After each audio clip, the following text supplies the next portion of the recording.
जी हाँ दोस्तों, तो बांग्लादेश के खिलाफ खेले गए पहले ही टी20 मुकाबले में टीम इंडिया के टॉप ऑर्डर बल्लेबाजों के लड़खड़ाने के बाद घुटनों पर आ गई थी टीम इंडिया। लेकिन इसके बाद संकट मोचन का रूप लेकर के आए शिवम दुबे ने अपने धुआंधार बल्लेबाजी से किया चमत्कार, जहां दुबे ने एक बार फिर से मैदान पर आते ही चौके छक्कों की बारिश करते हुए लगभग हार चुके मुकाबले को पलट कर रख दिया और टीम इंडिया को दिलाई रोमांचक जीत। नमस्कार दोस्तों, स्वागत है आपके अपने खूबसूरत से क्रिकेट चैनल क्रिक अबोबो में। दोस्तों, इस वीडियो में हम आपको भारत और बांग्लादेश के बीच चेन्नई के चेपक स्टेडियम में खेले गए सीरीज के पहले टी20 मुकाबले की पूरी बाल बाय बाल रोमांचक हाईलाइट आपको दिखाने वाले हैं। लेकिन वीडियो में आगे बढ़ने से पहले अगर आप भी सूर्य कुमार यादव को सबसे बेहतरीन तूफानी बल्लेबाज मानते हैं तो इस वीडियो को एक लाइक और चैनल को सब्सक्राइब करना बिल्कुल भी ना भूलिए। दोस्तों, आपको बता दें कि इस समय बांग्लादेश की टीम भारत दौरे पर 3 टी20 मुकाबलों की रोमांचक सीरीज खेलने के लिए पहुंच चुकी है, जहां पर हाल ही में सीरीज का पहला टी20 मुकाबला चेन्नई के चेपक में देखने को मिला,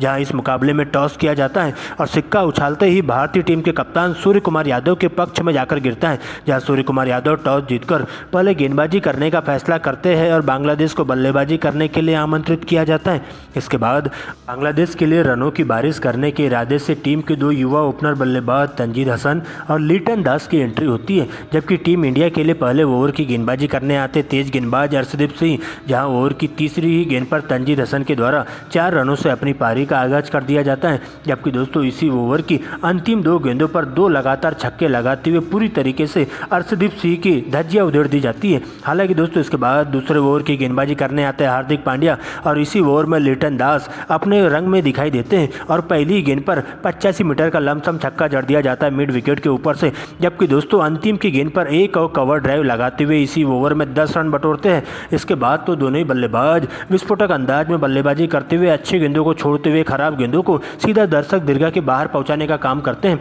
और पावर प्ले के दौरान विस्फोटक अंदाज में बल्लेबाजी करते हुए अपनी टीम को ठोस शुरुआत देने में कामयाब हो जाते हैं। और पावर प्ले में बांग्लादेश का स्कोर बिना विकेट खोए स्कोर बोर्ड पर 54 रनों पर रुका हुआ रहता है। लेकिन दोस्तों, इसके बाद 7वें ओवर में बांग्लादेश के ताबूत में कील ठोकने के लिए टीम इंडिया के स्पिन गेंदबाज रियान पराग आते हैं और आते ही अपनी फिरकी के माया जाल में फंसाते हुए लिटन दास को अपना शिकार बनाते हैं, जहां पर लिटन दास 35 रनों की धुआंधार पारी खेलते हुए गलत शॉट के चक्कर में कैच आउट होकर डगआउट की ओर लौट जाते हैं। जबकि दोस्तों, इसी ओवर की अंतिम गेंद पर जल्दबाजी के चक्कर में तंजीद हसन भी जल्दबाजी कर बैठते हैं और वो भी 30 रनों की धुआंधार पारी खेलते हुए अर्शदीप सिंह के हाथों कैच आउट हो जाते हैं। और इस प्रकार से एक ही ओवर में 2 लगातार विकेट गिरने से बांग्लादेशी बल्लेबाजों की कमर टूट जाती है। लेकिन इसके बाद कप्तान तजमुल हसन सांतो का साथ देने के लिए तौहीद हरदय आते हैं, जहां पर दोनों ही बल्लेबाज काफ़ी फूंक कर बल्लेबाजी करते हुए सिंगल डबल के साथ ही लगातार स्ट्राइक रोटेट करने का काम करते हैं और कमजोर गेंद को ढूंढते हुए उसको ही सीधा दर्शक दीर्घा के बाहर पहुंचाने का काम करते हैं।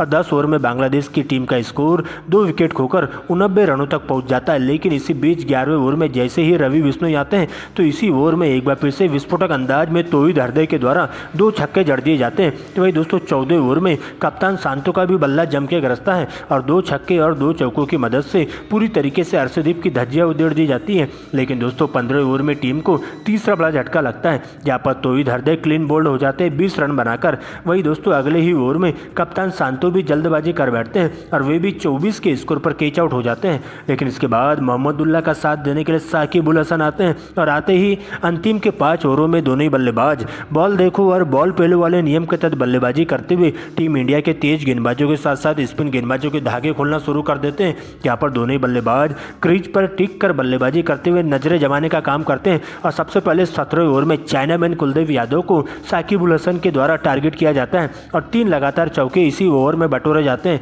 तो वही 18वें ओवर में मोहम्मदुल्लाह के द्वारा तूफानी अंदाज में बल्लेबाजी करते हुए टीम इंडिया के स्पिन गेंदबाज रवि बिश्नोई को टारगेट किया जाता है और 2 लगातार छक्के और चौका जड़ दिया जाता है। और इस प्रकार से दोनों ही बल्लेबाजों के बीच में एक अर्धशतक की साझेदारी भी पूरी हो जाती है और टीम का स्कोर तेजी से 200 रनों के पास पहुंच जाता है। लेकिन इसी बीच 19वें ओवर में टीम को 2 बड़े झटके देखने को मिलते हैं, यहाँ पर मोहम्मदुल्लाह 35 रनों की धुआंधार पारी खेलते हुए कप्तान सूर्या को केस दे बैठते हैं। तो भाई दोस्तों इसके बाद नए बल्लेबाज के तौर पर आए मेहदी हसन भी रियान पराग की उगली गेंद को समझ नहीं पाते हैं और बिना खाता खोले ही एलबीडब्ल्यू आउट होकर उन्हें भी पवेलियन की ओर लौटना पड़ता है। और इस बार एक बार फिर से रियान पराग अपनी घातक स्पिन गेंदबाजी से बांग्लादेशी बल्लेबाजों की कमर तोड़ के रख देते हैं। लेकिन दोस्तों इसके बाद बाकी के बल्लेबाज ताश के पत्तों की तरह ढहते हुए चले जाते हैं, क्योंकि एक छोर से भारतीय टीम के तेज गेंदबाज अर्शदीप सिंह जैसी 20वां ओवर गेंद फेंकने आते हैं तो 3 गेंदों में 3 विकेट लेकर बांग्लादेशी बल्लेबाजों की कमर तोड़ के रख देते हैं। और एक के बाद एक बांग्लादेशी बल्लेबाज ताश के पत्तों की तरह ढहते हुए क्लीन बोल्ड होते हुए चले जाते हैं। और इस प्रकार से बांग्लादेशी बल्लेबाज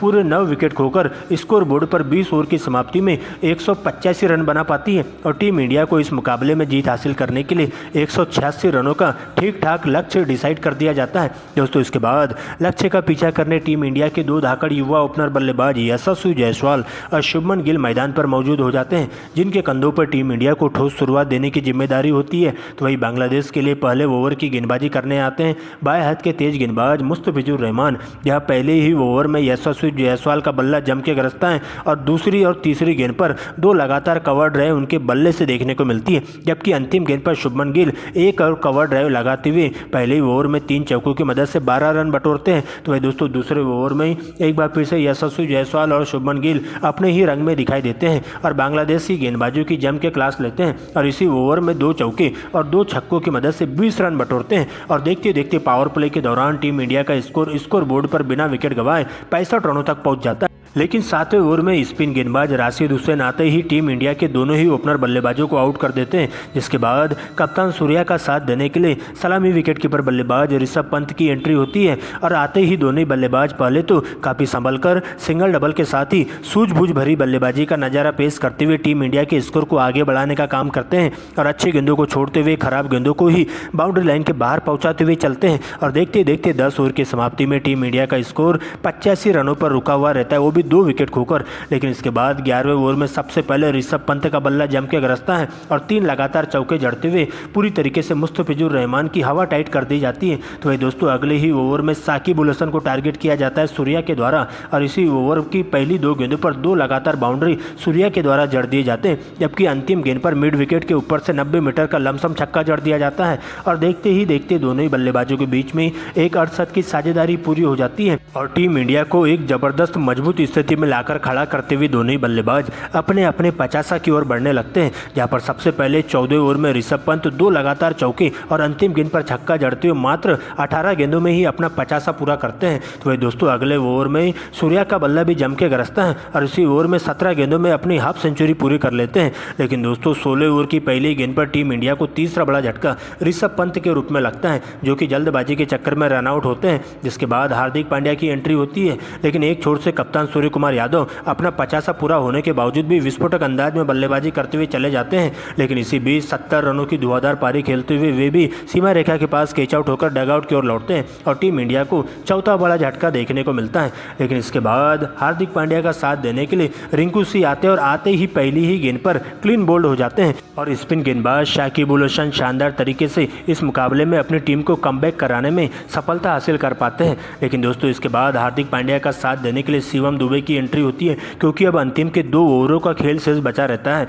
और इन 2 ओवरों में टीम इंडिया को इस मुकाबले में जीत हासिल करने के लिए अभी भी 34 रनों की दरकार होती है, जहां पर 19वें ओवर में एक बार फिर से हार्दिक पांड्या पहली ही गेंद पर चौका जड़ते हुए मिड विकेट की दिशा में जड़ दिया जाता है। तो भाई दोस्तों इसी ओवर की अंतिम 2 गेंदों पर बैक टू बैक 2 लगातार छक्के शिवम दुबे के बल्ले से देखने को मिलता है। लेकिन दोस्तों इसके बाद अंतिम ओवर का खेल शेष बचा रहता है, जहां अंतिम की 6 गेंदों में इस मुकाबले में जीत हासिल करने के लिए अभी भी टीम इंडिया के सामने 16 रनों की दरकार होती है, जहां पर अंतिम ओवर की गेंदबाजी करने आते तेज गेंदबाज मुस्तफिजुर रहमान और उनका सामना होता है शिवम दुबे से और पहली 2 गेंदों पर 2 लगातार चौके शिवम दुबे के बल्ले से देखने को मिलती है। जबकि दोस्तों चौथी गेंद पर हार्दिक पांड्या एक जोरदार प्रहार करते हुए 2 रन बटोरते हैं। लेकिन दोस्तों अभी भी इस मुकाबले में टीम इंडिया को जीत हासिल करने के लिए 6 रनों की दरकार होती है, जहाँ पर 5वीं गेंद पर 1 रन चुराते हुए शिवम दुबे को स्ट्राइक दिया जाता है। लेकिन स्ट्राइक मिलते ही शिवम दुबे अंतिम गेंद पर जोरदार प्रहार करते हुए छक्का बटोर लेते हैं और इस प्रकार से लगभग हार चुके मुकाबले में बांग्लादेश के जबड़े से जीत को छीनकर टीम इंडिया 5 विकेट से जीत हासिल कर